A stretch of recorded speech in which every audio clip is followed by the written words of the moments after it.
Hi, my name is David Lepofsky.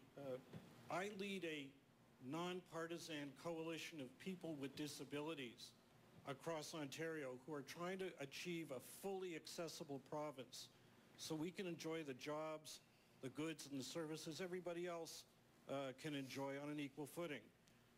As you know, Mr. Hudak, we've, for the 5th election in a row, asked all the parties to commit not to cut the gains we've made and instead to take specific action to improve things.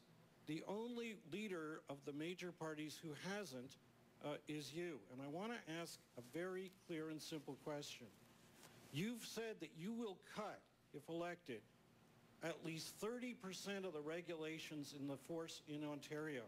Will you promise that off of that chopping block you will not cut the accessibility regulations that we've fought for over the past 5 years and only recently won? Will you commit that you will not cut those regulations? Well, David, listen, thanks for being here, and I've enjoyed working with you in the past in moving legislation through the House and the advice that you've given to me in my capacity as leader of the Ontario PC Party and if I get a chance as Premier of the province. So anything we would do to change our regulations with respect to those with disabilities would be to help improve things, to help get better access, to help people move forward, to help them get jobs and move into the workplace if they want to. And I'll give you one example of some of the red tape that we need to clear aside to help people with disabilities.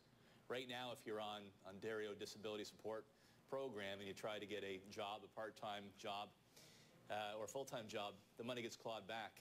So 50 cents of every dollar you make gets taken away from you. That's a disincentive. If somebody wants to get out there in the workforce, we want to help them do that, to get in a full-time job, part-time job, and to help as best as we can to contribute back to society. So there's an example of something I think we'd agree upon to help clear aside, to allow more people to move into the workforce.